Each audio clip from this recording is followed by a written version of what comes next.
our IT group,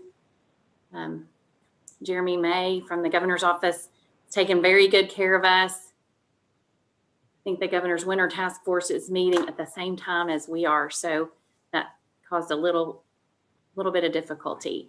So I'll quickly take roll. I'm sorry I wasn't able to do that as we were logging in. So let's see here. List.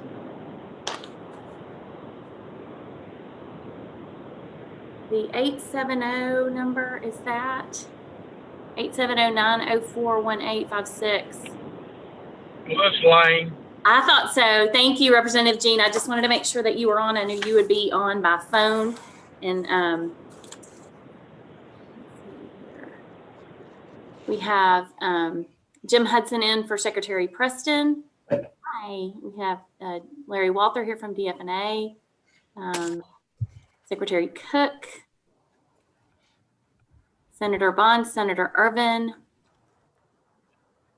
Dr. Romero, hello. We've got Bill Gossage. Make sure. Secretary Fetcher. Secretary Key. We may still be missing a couple, but it could be due to the delay for getting on. So I'd like to go ahead and get us moving. I sent around a copy of the draft minutes. There was one change that I made to the minutes, and that was to Representative Jean actually did join the meeting by phone, but just was a little late and didn't make my initial attendance list. So I made that change. Are there any other changes to the minutes? Seeing none, is there any motion related to the minutes? Motion to approve the minutes. Thank you, Representative Jean. Is there a second? Second, Johnny Key. Thank you. Okay, all in favor, please signify by saying aye. Aye. Aye. Thank you. Aye. Thank you, Senator. Any opposed? Okay, we will go forward with our first report is from the Department of Finance and Administration. Secretary Walther, I know you are on, and at the last minute, I sent around a copy of the latest spreadsheet showing the status of the Coronavirus Relief Fund. So we can have Secretary Walther speak to that and some other information. Hello, Secretary Gillespie. She's joining now. Thank you. I thought you were waving at me. Well, I'll wave at you too. All right, go ahead. Thank you. It's about time Gillespie got on here. So the report, I see, my hair's all messed up. So the report is very similar to the one that we saw last week. What we have done is added those things that we approved last week. It was $52.737 million, leaving a balance of $18,950,000. So that's what we're dealing with right now. That's the remaining balance that we have moving forward. So there are some shifts from the remaining balance and hold over into the funds distributed to the agencies, about $8 million. So that number kind of the one on hold declined over the last few days, but not really by any great number. So that's my report for now, and I'll be talking about some other stuff going forward. The next item, I think Paul Lothian is going to discuss the issues having to do with items over $50,000 that came into us that need to be approved by this board. That concludes my my report, Madam Chairman. Thank you. Does anybody have any questions for Secretary Walther related to just specifically where we stand? I do. Just go ahead. Secretary Walther, if you look at remaining balance and hold, we're showing $395 million. approximately. And I think we asked last time, when are we going to be able to get a hold on how much of that is coming back? I mean, we're getting very close to the end of the year, and seems to me these agencies and everybody that the legislature has approved funds for, we need to know, is there any way to put a deadline on them? Yeah, we're trying to put a deadline on them. I don't remember what it was. I think it's December the 1st, isn't it, Paul? Or is it the 15th? That's what we discussed last time, Larry. Larry, this is Lane. We said December 1st. Yeah. So, and Paul has done a query of all of the agencies. We just got it put together, I mean, moments before this meeting. I believe we're going to have to do some additional, make some additional calls or an analysis of the report. But we, from the first cut that we have, it looks like it's about $29.6 million additional that would come back. Now, having said that, there's a significant number of dollars that agencies like Commerce and the Department of Education, and I'm not sure if there's another one, that would like to repurpose the use of money where they have it in, they acquired it for one purpose and would like to change the purpose of it. And I assume they would have to come back before the steering committee to accomplish the repurposing. Paul, That's correct. Do you have anything else to add to that? Oh, you're absolutely correct. There's 4 agencies. One, TSS still has funds that they want to spend on PPE. It's a relatively small amount, and I think letting them continue to use that for PPE makes a lot of sense. Corrections has a relatively small amount they want to repurpose, and education, talked to Greg Rogers, and he said that they had money they wanted to repurpose, and education has about $18 million that they want to repurpose. So the 29.6 is a first cut. Obviously, the decision on education and commerce will either leave that number as it is or make a significant difference in the amount of money we're talking about if those are denied. Senator Bond, when I got it, just basically at the time we went online here today, and there's some, as I've kind of looked through it, I have a few questions that I would like to ask also. So we're looking initially at the, we flip back over, the $29 million. Hopefully it'll be more, and then we'll need to address the repurposing to see if this board would the CARES committee would endorse and approve the request by these agencies. So that's kind of where we are as of today. I wish I had the final answer, but you know, it's a work in progress. Okay, so just to make sure I'm clear on what we've said is there's $18,950 that has not been $950,000 that has not been allocated. And then there's 29.6 that has been allocated that potentially we will be reviewing at a later date because those dollars will likely not get spent by the end of the year. That's correct. The 29 would be added to the 18.9. Okay, very good. Does anyone have any questions related to that? Okay. Okay. Thank Madam you, Cindy. Secretary? Yes, Secretary Gillespie, go ahead.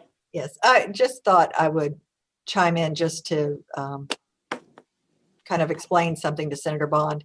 I know at least in our case, a number of the CARES proposals that we're implementing actually have application deadlines, and those deadlines have not passed yet. So until those deadlines pass, we really can't even say this is the maximum that we might expend. So all those deadlines will pass, as Secretary Walther and Director Lothian said, those will pass soon. So we will be able to at least say, all right, we know we don't even have applications in for this amount, and therefore we'll be able to go ahead and let DFNA know that at least the minimum we would be returning. And then we'll complete the review of the applications and the funds going out. But at this stage, until we cross that application deadline, we're not comfortable saying we're not going to receive applications. And just to make a point, last week we heard about the senior centers, and one of the grants that we are running, which is the emergency response grants, we did clarify that the AAAs can, on behalf of the senior centers, make application for those grant funds. And so that is actually a really positive. We held a meeting with them all last week to let them know that. So that's another group coming in on those funds we've already approved. So Great. Thank you. I did want to confirm the attendance. We have the only person that I'm missing right now is Senator Wallace. Have you called in, or am I missing you online? Okay. Thank you. I just wanted to make sure to call on you. And I do see Representative Allen is on his phone. Representative Jean on by phone. Representative Gray is here. And Dr. Bledsoe has joined us as well. So we have almost full staff, just missing one. Let's go on to the next item. Is Paul Lothian has a report for us from the cities and counties. We also do have John Wilkerson from the Association of Counties. I think we have someone here, I've lost the picture, from Municipal League. I think Josh Curtis is on as well. So any questions for them, they'll be here and can assist in addressing those. We've had someone else join. Oh, there's Representative Allen. We can see you now. And Secretary Preston. Hi. Go ahead, Mr. Lothian.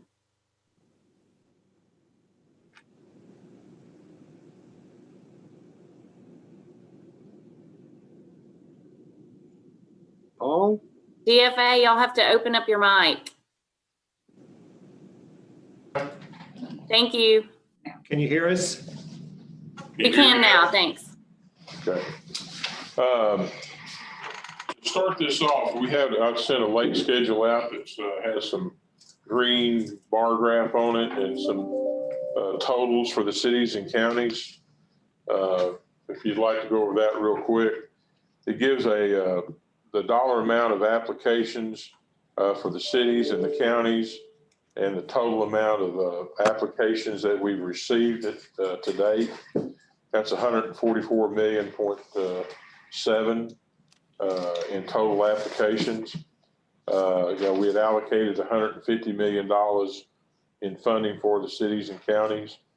So at this point, it looks like about $5.3 million has not been applied for. I say it looks like because we will be working through these applications with each of these entities to document the expenditures and make sure they're allowable and approve those applications for payment. And, if they've underestimated what it would cost to finish a project, that would make them go up. If we have expenditures that become not eligible, they would certainly make the payment amount go down. And so that 5.3 million is just an estimate at this point in time, but the first snapshot for everybody to see. We had $3.3 million worth of allocations by cities that they did not make any application at all for their funding. And I want everybody to understand that they were contacted either by DFA or Haggerty CTEC at least once, some of them multiple times, to discuss the application process and what the money could be used for, and they simply chose not to make application. So at this point in time, we consider those to be turned back and available for distribution through the program that Secretary Hurst is going to administer for the Convention Centers and Visitors Bureau. Do you know how many cities that listed are towns? Give me just 1 second. I have someone looking that up as we speak. Thank you. That did not, the 3.3, how many cities? I think there's 233. The 230? Approximately 200. Approximately 230. Okay.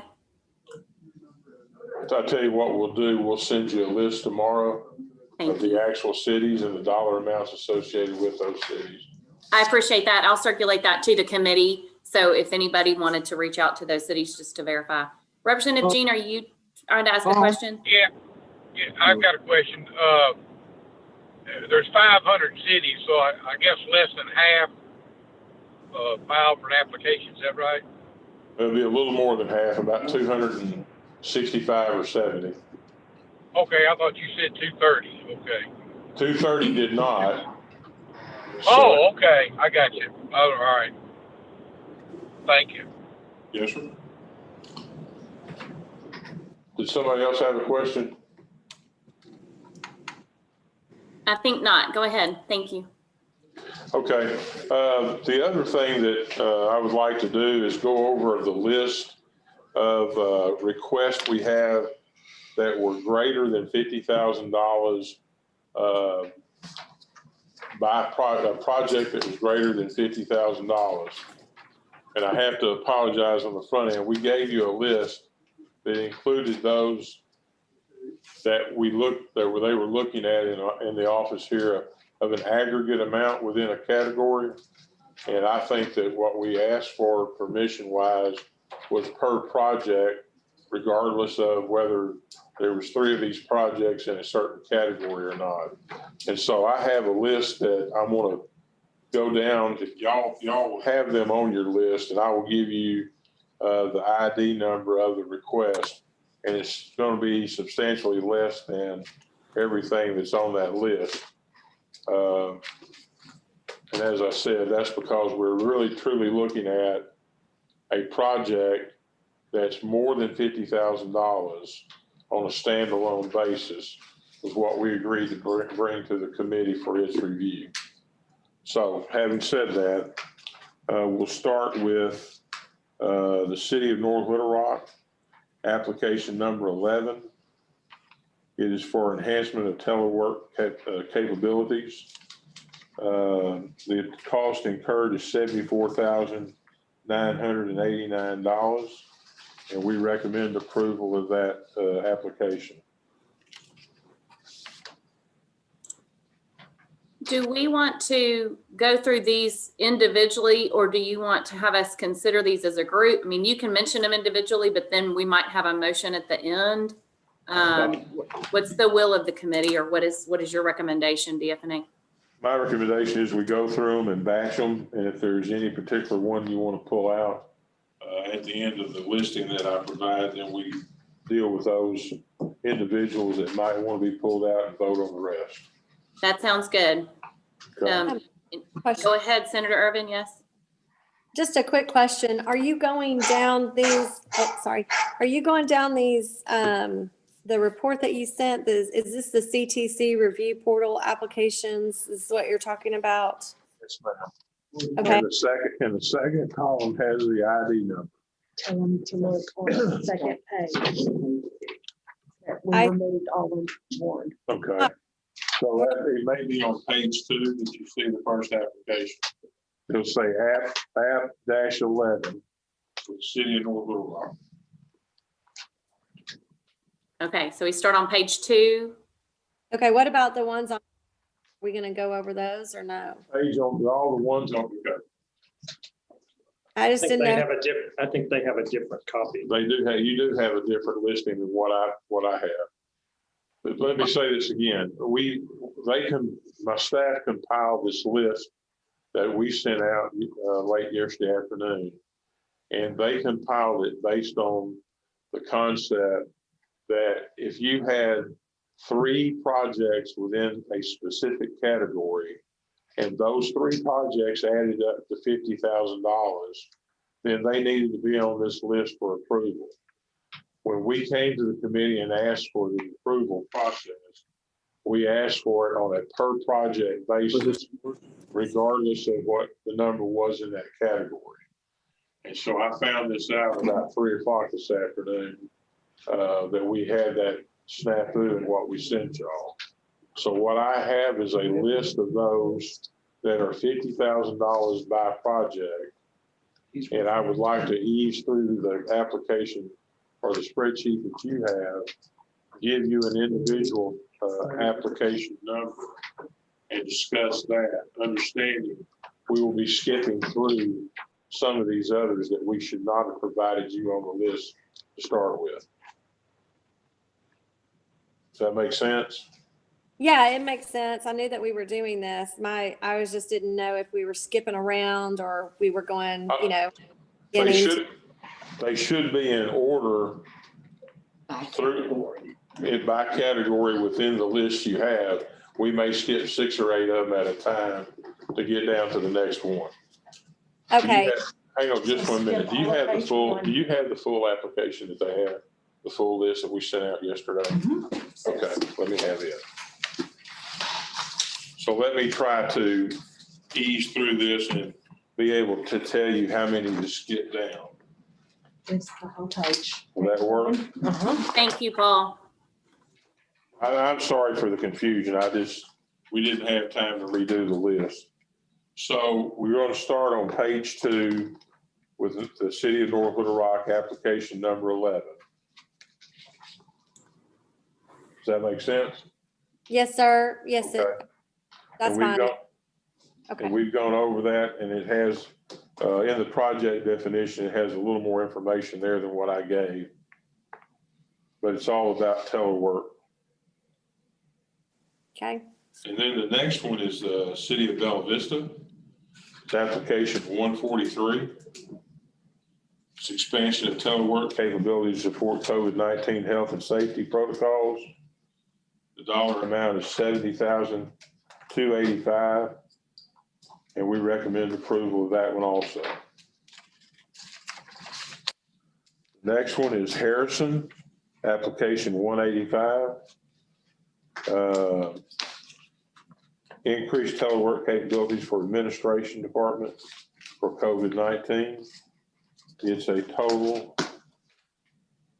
of $5,000. We recommend approval for that. And why are we at $5,000 on that? You're looking at our list.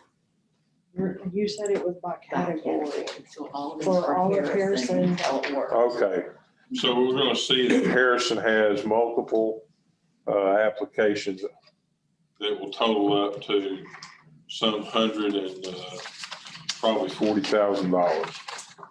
And there is one for 96. Right. The next one's application 285 and it's for telework also at the police department. It's $35,000. We recommend approval on that. Application 286, Parks Department for telework, and it is for $9,757. Buildings Grounds Department, same concept, $5,294. The IT department for telework for the City of Harrison, $96,371. And the safety department is $2,069.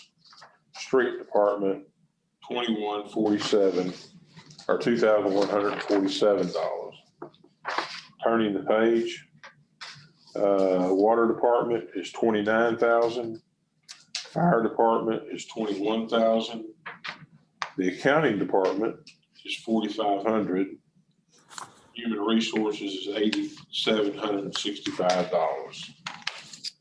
And last but not least, the city council is they're not asking for anything. Oh, they're asking for $999, I'm sorry. Theirs is a total of 221,554. $221,000? Okay. Is what Harrison's asking for. So we recommend approval for that. I'm sorry for the confusion. We'll do a little better job next time. This is just our trial run.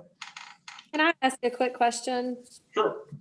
Okay, thank you. No, I appreciate that. So, but the total amount that Harrison has asked for fits under what they were allotted based on the formula, right? Okay, That's this isn't over and above what this was allotted. Okay, so I just want to make sure that was clear for everybody watching or participating. Yes. Thank you. Yeah, the second thing I wanted to ask was, of the 230 that did not apply, did they know to be able to apply for this money in these ways that these other cities that maybe are bigger did? Because I would assume that increasing telework capabilities is something that every city would be able to qualify for. Yes, ma'am. I believe that they were given information in several different manners that talked about the various opportunities that were there. The comment that we kept getting back was, well, we haven't been out any money, or we haven't experienced any kind of issues related to COVID-19.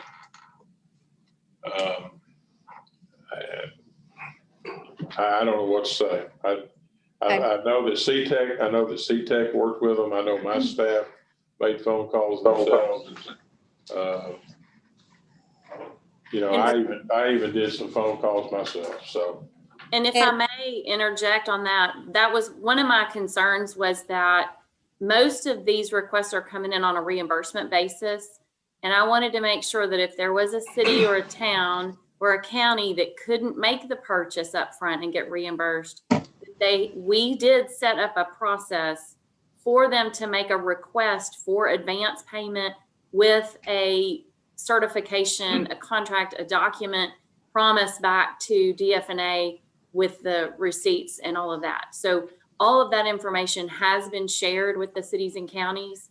And that is something that DFNA set that process up, and CTEC had assisted with that too. So that has been an option. But I will circulate that list to all of you if you will, as soon as I get it from DFNA. Yeah, thank you. I just want to add one last thing, because I know we did hear about the senior centers, and I'm glad that Ms. Gillespie talked about that as a possibility with the emergency response grants with the AAAs. However, I'm hopeful that some of these that did not apply understood that they could also use that money for those senior centers. And so anyway, I just don't want, to leave, because Grant County did. And so I just want to throw that out there. And then, were there any counties that did not apply? All counties apply. All the counties applied. Okay, thank you. Madam Chairperson, if I may. Yes, go ahead. Don't mind. So we, not only did DFNA and CTEH do remarkable work, really remarkable work getting out to our counties and cities. The Municipal League, we reached out dozens of different ways. We sent letters to everybody. We sent emails. We had trainings. We had, just a robust education process. And we've worked since, really before the allocation, to educate folks as much as we could. And we still, I think I know we did a remarkable job. Unfortunately, there are cities and towns that didn't apply. But I can speak for us, the league, and again, a lot of credit to DFNA and CTEH for doing everything. But we did the absolute most we could possibly do to get the information out there. So, and all the things you're talking about, we covered that as much as we humanly possible. I can assure you of that. So, just want to share that with you, and we're very proud of it as well. So, thank you for giving me a chance to say that. Thank you so much. Any other questions regarding that first section of items over $50,000? Okay. Do we want to go through approval of that, or do we want to just move on and try to do the whole package? There's only a few left, so let me go through those. Thank you. So on page 4 of your list, down about 2/3 of the way down, Grant County, it's an HVAC retrofit for the courthouse. The cost is $129,722. We recommend approval of that. The Bella Vista library circulation desk to allow for 6-foot distancing from the library patrons.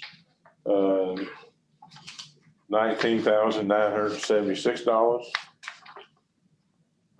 Bella Vista again, 2 additional book drop units in the library, $11,456.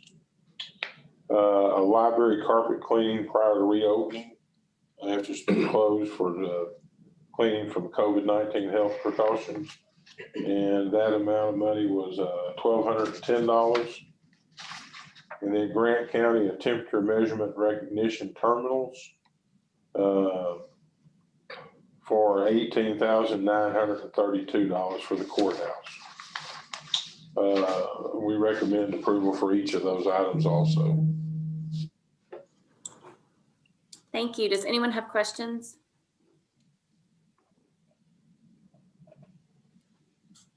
Do we have a motion to approve these items?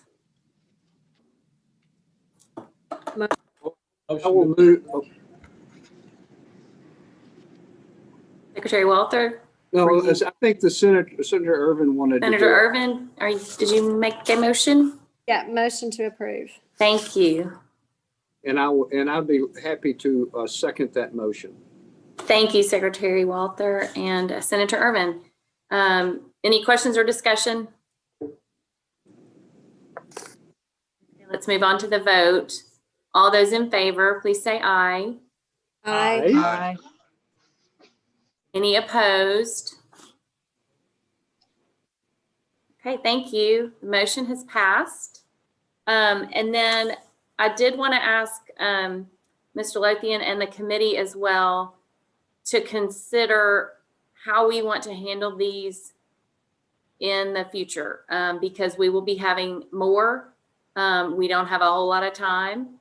So do we want to make any adjustments to this process, the $50,000 limit, or anything specific that we would like to say, even if it costs more than $50,000, if it's X, then that's okay, something like that. So I'll throw that out for discussion. Let me ask Paul Lothian how he feels about that, if that would be necessary, and if it would at this point in time. Thank you. Paul, your comment. You know, my concern is that we have a very large number of applications we're working with to review. You know, the process is that we're asking CTEC to review those, and my staff is coming in behind them, making a second review just to make sure we've got all the I's dotted and the T's crossed. And so we're going to be coming into the holidays, and so scheduling meetings is going to be difficult.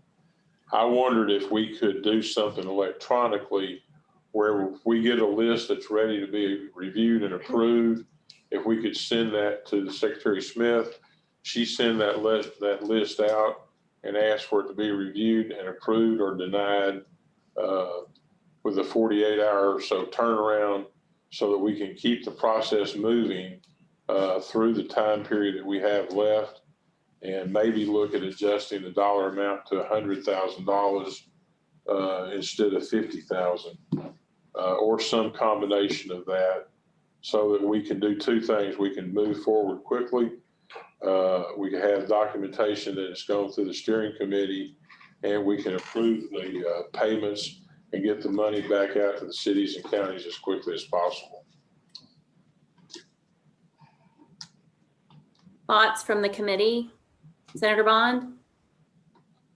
Oh, You opened up your mic, so I thought you wanted to talk. I don't have any comment. I think the electronic thing, if that works, makes it smoother. I don't think I would raise the limit. I would leave it at 50 and maybe do the electronic. Those are my thoughts, but I wasn't planning on saying something until I was called on there. So Sorry. We really shouldn't be calling on. I'm sorry. I'm kidding. Anyone? I want to give everybody the opportunity to speak. So do we have, I guess one of the thoughts is to raise the limit up to $100,000 instead of $50,000. And again, I want to remind everybody, and as Senator Irvin mentioned, the people that might be watching, that we're talking about each city and each county has a limit of the amount of money they have an allocation already. And so this is a spend within their allocation. So if we wanted to increase that to $100,000, we could deal with that as a motion, and then we can also then deal with having a electronic review after that. Yes, Representative Allen? Thank you, Secretary Smith. Is there any reason why we want to raise it to $100,000 versus letting it maintain itself at $50,000? Is there a reason? Well, I think my concern is that the amount of items that we have to review in the future will be large. And I'm just thinking about the committee's time and making sure that we have time to get those reviewed and get the dollars out. I So have you're in favor of the 100,000? I'm sorry. What? So you are in favor of the 100,000? Well, I mean, that was the number that Paul Lothian suggested. It could be that the $50,000 limit is a little low considering the items that we've looked at today. Okay. But I mean, I don't know. I'm just throwing it out there. I have a question. Yes, go ahead. So some of the things that Mr. Lothian went through were not at a $50,000 threshold.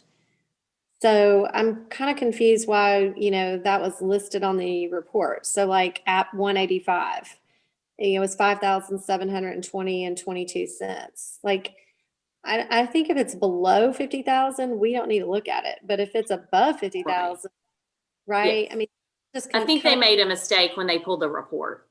Oh, I see. Okay. Well, so like application 27, for instance, are we going to just skip that one or go over that, or do we? I meant application 351 and application 27 from the report I have are, over 100,000 on each of those. So are we ever going to come back to those, or? Like, I'm Okay. fine, 50 and above. I mean, if it's 25 or 45, I don't think we need to review it unless it's like questionable and that DNFA wants to bring it to us. So, Okay. Paul, do you see application 27? It's for Washita County Public Safety for employees and Yes, public safety. And that's, if you go back to what we talked about for approval processes, if it was public safety expenditures for their policemen, EMTs, or whatever it was going to be for, and then what that said, public safety employment. Yeah, and so for those, we agreed that any amount that was applied for under that category because of the Treasury guidance, it would be an automatic approval for those dollar amounts. as long as it was within their allocation. Yes. Okay. There were other categories included on that one as when I was on the original. Okay. Again, Okay, I get it. this report is not what we should have sent y'all, and I apologize for that. We had a misunderstanding inside my work group that put this together, and I simply didn't have a chance to look at it until about 3 o'clock this afternoon. I made the assumption last night it was what we needed to send. Okay. So we'll do a better job of that next time also. But given the conversation I've heard, if we can simply start with an electronic survey, as I described, with the information coming out to you and y'all voting on that, let's leave it at the 50,000. If that number becomes unmanageable for y'all, y'all will have that opportunity to revisit that. Okay. And I simply can't tell you how many that's going to be at this point in time. That sounds good. I'll make that motion. I'll make that motion. All right. I'll make that motion. Okay, thank you. Is there a second? Second. Second from Senator Bond. And was there a question from Representative Allen, or were you also trying to second? Sorry. You were trying to second as well. Thank you. Okay, any discussion or questions regarding the motion?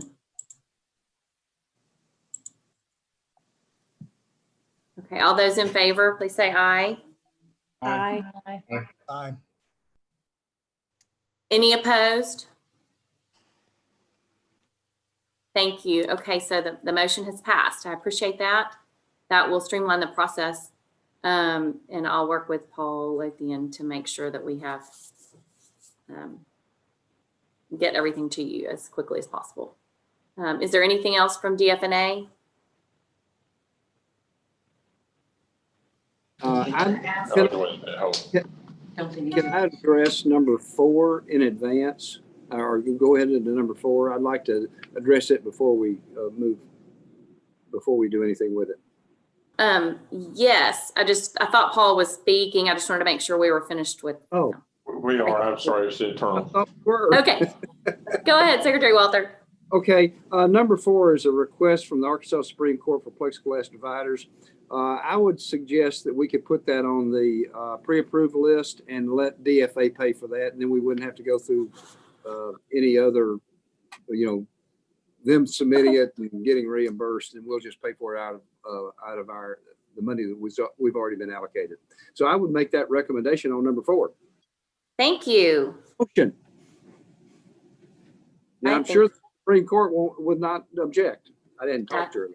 That is excellent. I think Melanie Fleming is on behalf of the Supreme Court. And then I guess what we need to do is a motion to add the plexiglass dividers to the pre-approved item list for the state agencies. I think that's your motion, Secretary Yes. Walther. Second. And we have a second. I think that was Representative Jean. And That's correct. any questions? Discussion? Ready for a vote? All those in favor, say aye. Aye. Thank you. Any opposed? Any opposed? Okay.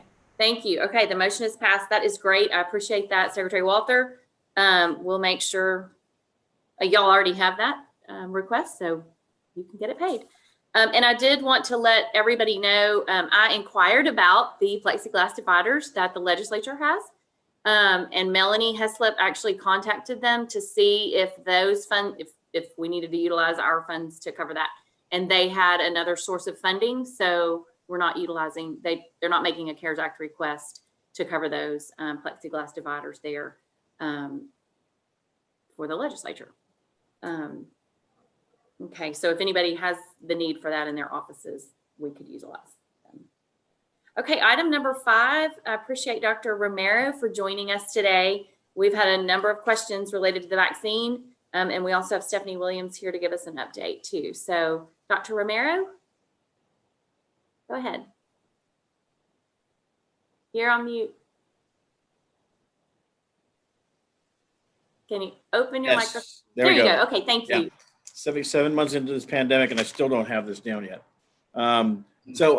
Thank you for allowing me to come here and present. What I was informed that I should talk about is whether we would need additional funding for distribution of COVID vaccine, and I'll address that, and then I'll open it up to any other general questions that you may have. So we originally had thought that we were going to be the primary distributors of the vaccine when it became available from the federal government. As it now stands, we will not need additional funding because those expenses for distributing the vaccine will be covered by Operation Warp Speed in their delivery of the vaccine. So it is now, it looks like it's going forward in such a way that the Operation Warp Speed or their designee will directly ship these vaccine allotments to institutions that we think should receive it initially and move through the system. As more and more vaccine becomes available, we will be able to distribute that vaccine, rather the federal government will be able to distribute the vaccine through pharmacies, with which they have a contract with. And those include both large and small private pharmacies. And so that's how it will get out there. The cost of the vaccine is covered by Operation Warp Speed, as I think you all know. Part of the development of these vaccines has been in tandem production of large quantities of the vaccine while they're doing phase 3 trials. That's the reason why we will have a review of the vaccine within the next few weeks, and within a matter of a week or two after that, if we have EUA approval, then vaccine will be shipped to us right away. So all of that is available as of as opposed to traditionally where you get approval and then you have to wait 6 months to a year to have the company make enough vaccine to distribute across the country. So short summary, we will not need additional funding at this time, and we can go forward with distribution as per Operation Warp Speed. And my Chief of Staff, Stephanie Williams, will add more if I messed up here. Thank you. That's very good news. I appreciate that. Does anyone have any questions for Dr. Romero? I'm probably going to have a couple, but I was going to wait for Ms. Williams. If there was more to the presentation, they might get answered. Sure. Okay. Senator Bond, I didn't have anything to add. I think Dr. Romero covered it, so we're happy to take questions. So I know we had talked at one time about the idea that we might have to purchase some of these super cold freezers or something because one of the vaccines requires super cold storage. And I thought the department had indicated to me, and I know everything's moving so quickly, that the original proposal for vaccine delivery was in the $30 million range, but you were looking more at 17 million now. And now we're at 0, which is, I guess, good news. I just want to make sure I'm clear on that. We don't need that cold storage. We're not going to be responsible for that. So that is correct. So immediately preceding this webinar call, we were on a call with Operation Warp Speed, and we were informed that no, it's not necessary that the shipping containers themselves can be reused a number of times, so that you recharge them with dry ice, and that institutions outside of an institution that can handle this type of -70, -80 can use those to distribute the vaccine. So at this point, no, we do not need additional funding for these -70 degrees freezers. All right.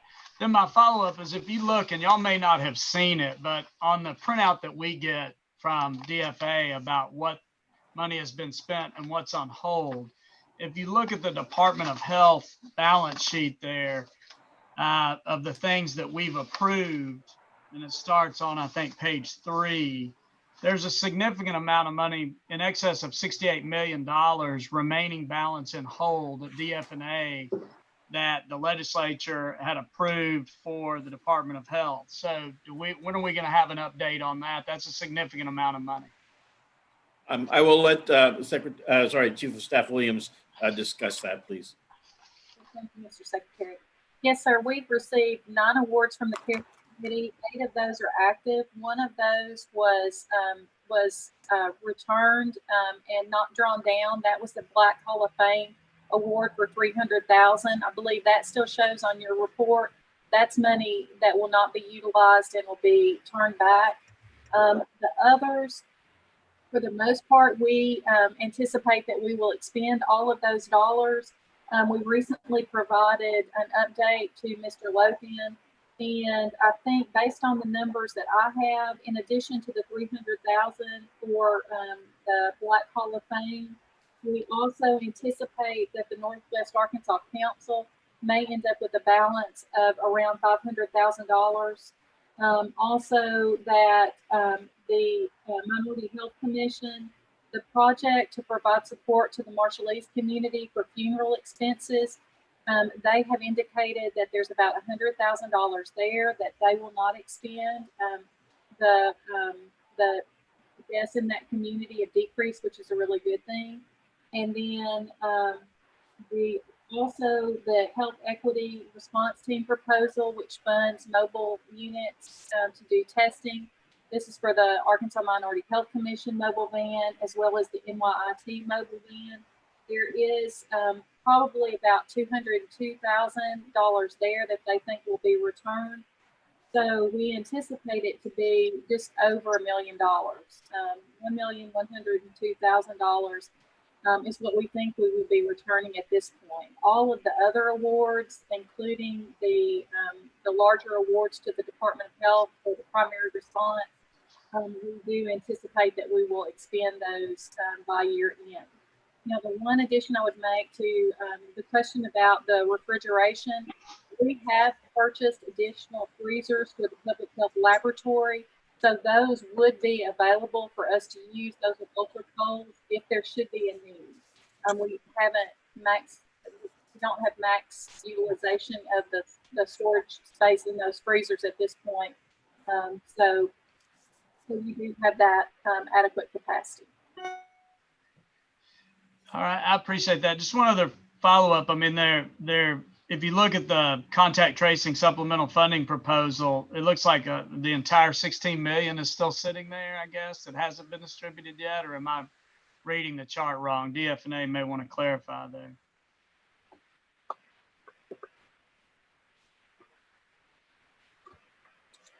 They have not requested any money. That's, Senator Bond, that's correct. They haven't submitted the request yet. And however, we're aware of the fact that they're under contract. So we anticipate that those dollars, as Ms. Williams indicated, would be utilized. Thank you.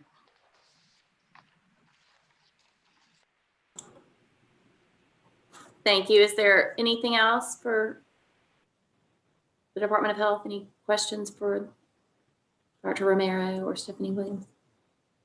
Okay. Hey, Dr. Romero, sorry, it's Mike Preston. Hey, have you had any, I don't know if I know you've been close on the vaccines and getting info. Where will they do production? Do they already have facilities? And I mean, they've already got that staffed up and ready to go and made that investment? Yes, sir. They already have. And literally, if you think about it, in 4 weeks, we're going to have vaccine. This stuff is coming off the assembly line that you would not believe. So it's probably primarily in their existing facilities. They've just that is added correct. Capacity there. Gaithersburg is one of the major facilities that we have for production here in the United States. And then in terms of storage, you mentioned that it sounds like it's going already to, in institutions that have that ability. So there's not a need private sector for a distribution facility or something centrally located, or it's all covered? No, sir. Sorry to cut you off. No, that again. So if you look at the private distribution, McKesson will take care of that. It'll go out to direct sites, and that includes, for example, clinics and private offices eventually for distribution. Okay, just making sure we're not missing a economic development job opportunity for. Yeah. No, the one thing I think which and I just want to make everybody understand that we're talking really about 6 different vaccines here. Right. We're talking about 2 now, and within the next year, and really within the next 6 months, we'll be talking about 3 or 4 more, and finally by the end of next year, we'll be talking about 6 vaccines total. So this may change over time, but this is the way we're thinking about it right now. I don't know what'll happen in the future. Thank you, Dr. Romero. Appreciate it. Thank you. And Dr. Romero, is there a time period from which you receive the vaccination until it actually is effective in the body? Yeah, so that's an excellent question. So the immune response is 2 weeks. So you get the shot from the first time, and then by 2 weeks you have some degree of protective antibodies. The 2 vaccines that are coming out at this very moment both require shots. One at day 0, another one either at day 21 or 28. And that's the booster shot. With that, then you have very high probability of developing antibodies, protective antibodies. So looking at the preliminary data, 98% of all individuals have protective antibodies after the second shot. 98 to 100% of individuals have antibodies after the second shot. And it looks like these antibodies will persist for a long period of time. So you will have protection for some prolonged period of time. I can't say for life, but it may be a year or so. And we may need to get boosters, but we'll have to wait and see. Again, all this is an evolution. Thank you. I think Representative Allen and Senator Ervin both have questions. He answered part of my question. My question was, once you get the vaccine, do you have to get the vaccine every year? Yeah. Excellent question. So is it going to be just like the flu vaccine? At this time, once a year. We don't know that yet, sir. So that's going to depend on what happens to the virus over time. So the reason we need to get flu vaccine every year is because of a condition called antigenic drift. So the virus mutates over time. And so then you wind up getting your vaccine that doesn't work against it. We don't know if that's going to happen with this virus because it hasn't been around long enough, right? So we'll have a better idea next season if there is a season. We'll see next year if it's changed. So we don't know that right now. We think that we may not have to, but we'll wait and see. Okay, thank you. Irvin, did you have a question? Yes, thank you. Just quickly, so the vaccine would include anybody that has had COVID already, correct? Yeah, that's a very good question.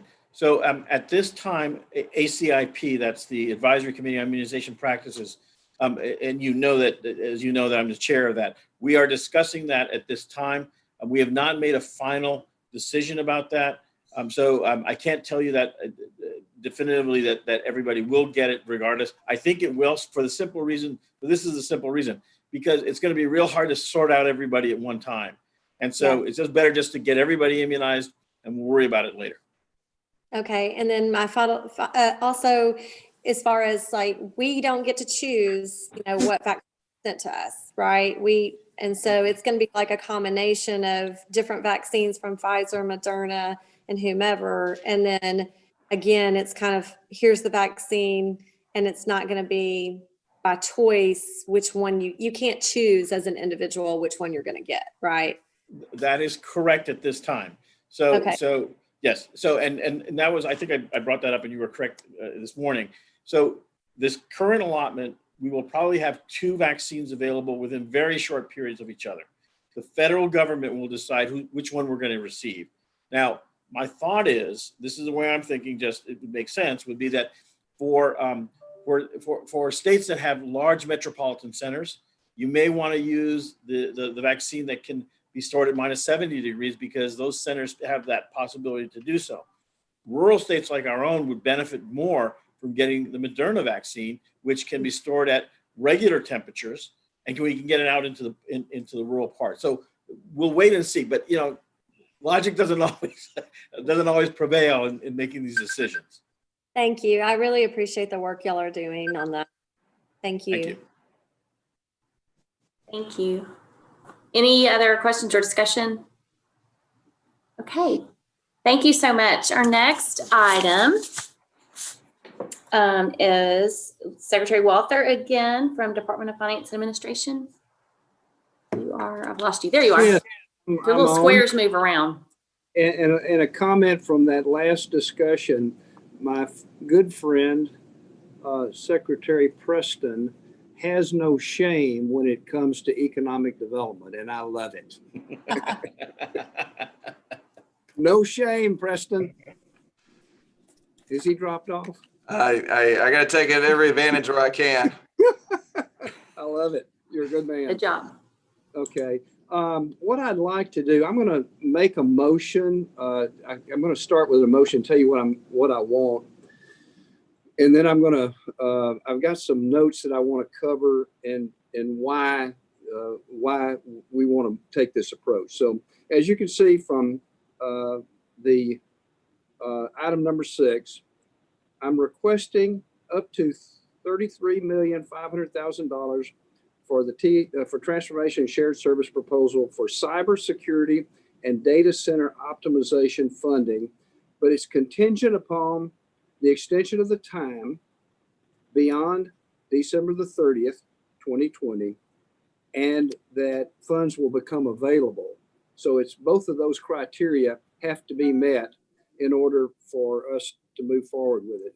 We don't have enough time at this point in 2020 to accomplish the objectives of the cybersecurity and data center optimization program, but we feel, as the administration feels,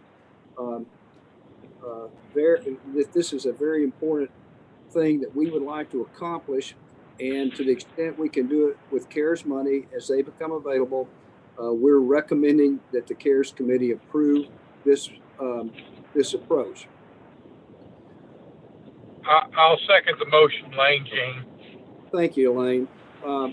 Just to kind of explain what we're up to, the COVID-19 public health emergency has led to a much greater reliance by state government agency workers on telework than it's ever done in the past. As case numbers continue to persist, the state's under constant threat to protect data and systems integrity. The demand for capability to telework supports compliance with the public health measures and supports social distancing criteria that is to respond to the current public health emergency. COVID-19 public health emergency has also spurred the move to telemedicine in certain public health agency programs, correctional facilities, and schools. Again, this shift responded to public health authority guidance and supports social distancing.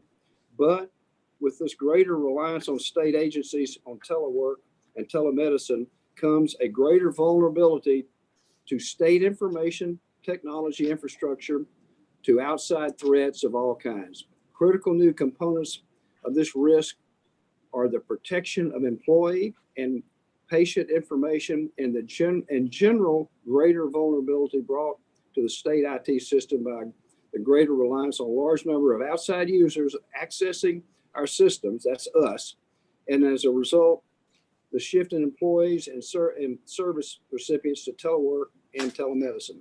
The Cybersecurity Data Center Modernization project is critical to providing additional security necessary to safeguard health, personnel, and other information moving through the network and a more diverse and less protected infrastructure. So we think it's important. We want to get it done, and we'd like to get it done as much as possible with CARES money as it becomes available. So therefore, I make that motion that we approve this request, and it's been seconded too. That's why we're doing it. Can I ask, Thank you. Yes, go ahead, Senator Irvin. under existing virtualization licenses, does that include the Zoom licenses that we're currently using, or are those worked into the budgets of like everybody? I don't know. I'm not familiar with the licensing of Zoom and what it brings with it, Senator. But we can find that out. I can find that out for you. Does anyone on this call know, or does? Well, we did allow a reimbursement for Zoom licenses for the Administrative Office of the Courts. I know my office purchased a Zoom license, but we did not ask for reimbursement for it. So I guess, is that your question?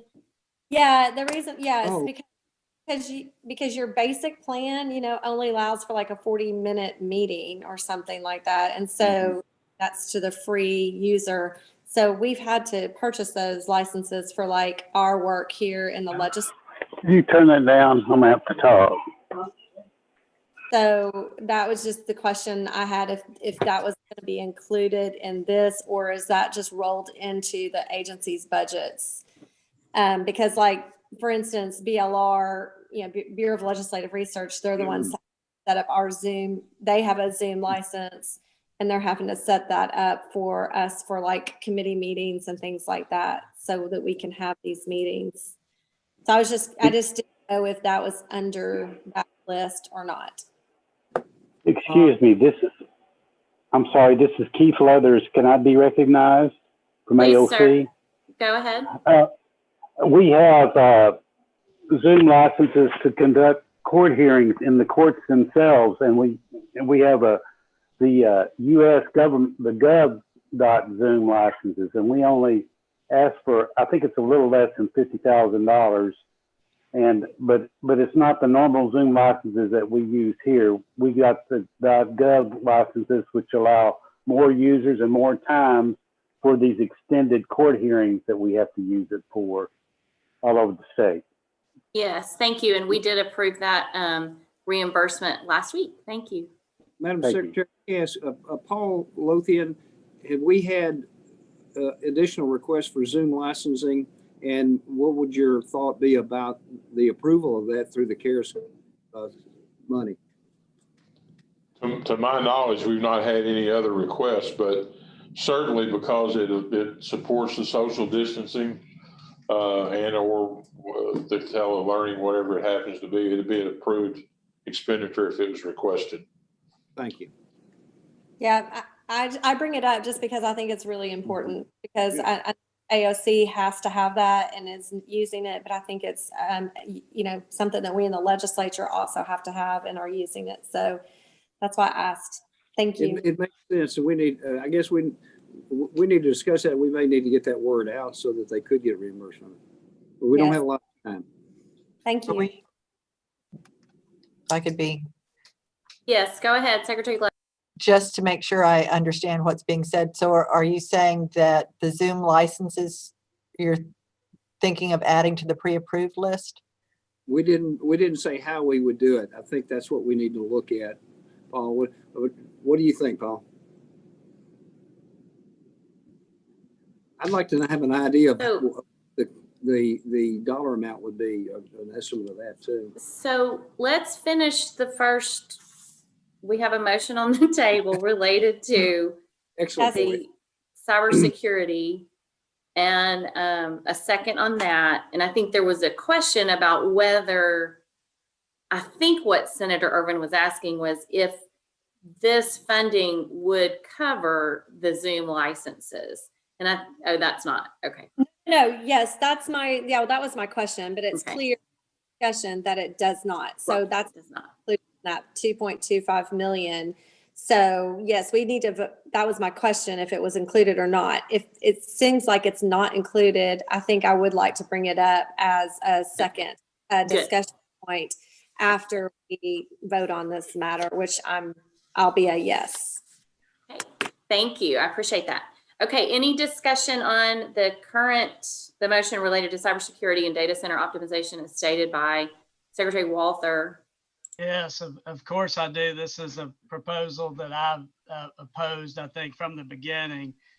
One, because, you know, it's contingent upon extension of the deadline now and funding coming back to the committee. Let me remind everybody that if you could do $500 health and safety payments to teachers and staff all across Arkansas, public school teachers and staff, for about that $33.5 million. So I don't think this should be a priority. If you look at the letter that we were given on this proposal, there's nothing that mentions COVID in this letter. Coronavirus is not anywhere in this letter. And in fact, it says departments have historically depended on limited or restricted resources to develop and maintain information technology infrastructure. And so I consider if we fund this, it's CARES Act malpractice. What we're doing is we're taking money from our CARES Act proceeds and funding something the legislature and the administrations past have not funded fully. That's not the purpose of the funds. I agree that we should fund infrastructure fully, but that is not the purpose of these funds. We have over a $200 million surplus. In this next budget cycle, the legislature could fund this proposal if it chose to. The governor's budget has $100 million going to savings, long-term reserve right now. He could fund it if he chose to. And we're simply taking money that's meant to help in this pandemic to do something that we should have done long ago or should do in this legislative session. It's wrong. There's other needs besides, in addition to teachers, there's people out there that are hurting. Our hospitals and doctors still need more support, and we should not do this. Thank you, Senator Bond. Any other comments or questions or discussion?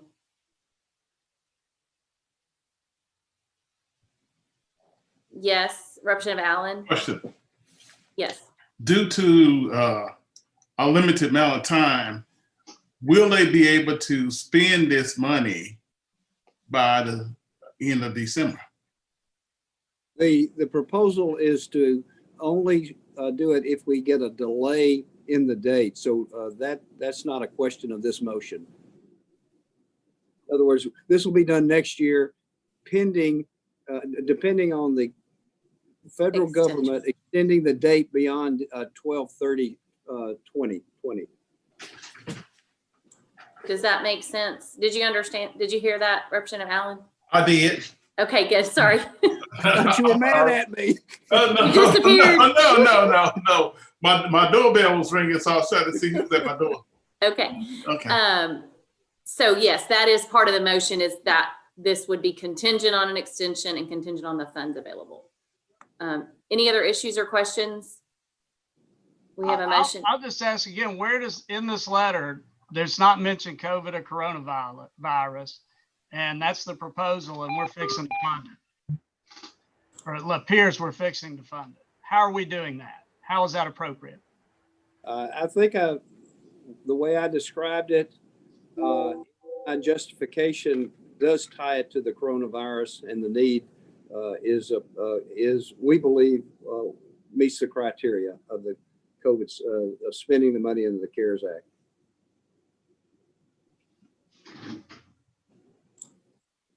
Thank you, Secretary Walther. So we're ready for a vote. All those in favor, please signify by saying aye. Aye. Aye. Aye.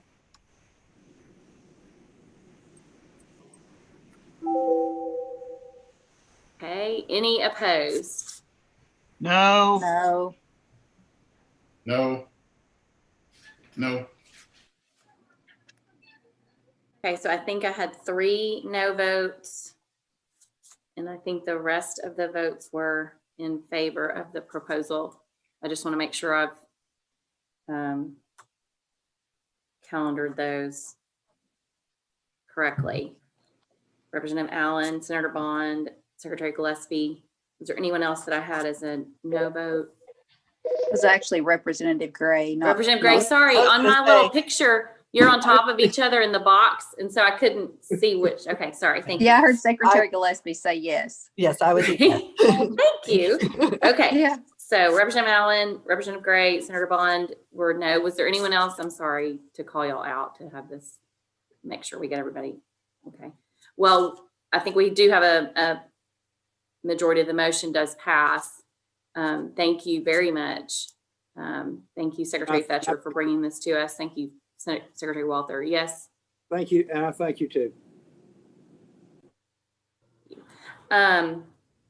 Okay, now we did have discussion about adding Zoom licenses to the pre-approved item list. Do we want more information about that prior to adding that? Or do we want to go ahead and discuss that? Are we prepared to discuss that? Or is this something we want to table for a later discussion? This is Senator Urban. I brought it up, and I just think it's important because, you know, it's something that we are relying on, and there are people that, you know, have loved ones that they want to be able to participate remotely. I know in the legislature that's important. And so, yeah, I think it's something that should be on the pre-approved list. I don't know how much money that is, but I just think that I mean, I know it was important for the courts because it's a different type of plan that you have to have.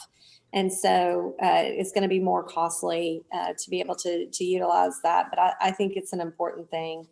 And I wouldn't say necessarily quote unquote Zoom, but, you know, it could be that it's Google Classroom or Cyberx or something like that. So however that's worded needs to probably be generic so that we're not just picking one vendor, because there could be licenses out there for other type of things. Some type of virtual platform for web-based meetings. Yes. Okay, so I have a motion to add to the pre-approved item list a virtual platform similar to Zoom or something like that. Is there a second? Second. I'll second. Thank you. Was it Representative Gray? Yes. Second, thank you. Any discussion or questions on this motion? Secretary Walter had mentioned that we needed an amount of what this could be. I mean, I don't know how much money we have set aside for pre-approved items. Don't we need to know before we approve it approximately how much money we're talking about? And I agree with that. I think that's something we could do we tried to do pretty quick. Paul, Have you got any thoughts about how we can get a handle on the cost?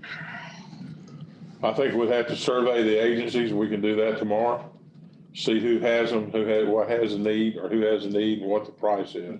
Okay, and we need to look at the remaining balance in our pre-approved list also, Yes, sir. and how that all fits together. We'll do that as quickly as possible then. We could use this as a trial run for our electronic survey. Good. Good. So yes, Secretary Gillespie. Yes, I was just gonna, I think you'll get quick answers back. I texted to find out what our increase had been this year. So I think you'll get very quick answers back. We just had to renew the subscription, and it was for 76,000, which is about 55,000 more than we normally have to spend on this. So there isn't, as one of the larger agencies, that kind of gives you a frame of reference, but I think you'll get quick answers on the survey. Thank you for looking into it. Yeah, thank you. And Okay, so I don't really, go ahead, Senator Irvin. Madam Chair, I'm fine with, us waiting to vote on that until we have that financial information. If the rest of the committee would like that, I'm fine with that. I just think it's something that we should add. So whatever is the will of the chair or the will of the committee, if they want to wait on, what that dollar amount looks like, I'm fine with that too. Okay, thank you. I think that would be prudent if that's all right with you. I appreciate that. And so we can get that dollar value. We have discussed potentially having electronic votes, but hopefully this issue we can bring up pretty quickly and not have to do that maybe in the next couple of weeks. Okay, so the next thing that I wanted us to talk about is when we're going to meet again. And this, I don't know exactly, but we're looking at either Wednesday, the 2nd of December or Wednesday, the 9th of December. I think it'll depend on two things. One, whether or not we get an extension from Congress or if we know whether that will happen. So if that comes sooner, then maybe we meet sooner. If we think that's going to come later, then we might meet later. It's possible we'll need to meet both times. So if y'all don't mind, just hold those times on your calendars. If anyone has any thoughts on that, I'm hopeful, and I don't anticipate any later there might be, I guess, the following week, but at some point there won't be any more work for us to do unless we have an extension. So any thoughts or discussion about that? Sorry, I can't give y'all anything more definite. My goal is that we will make sure that all the funds are administered and utilized for our need, for COVID needs. So anybody have anything for the good of the order?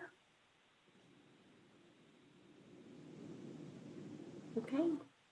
Well, I appreciate your time. Thank y'all for joining today. I'm sorry about the early beginning of the meeting bumpiness, and appreciate y'all being here. Thank you. Bye-bye. Thank you.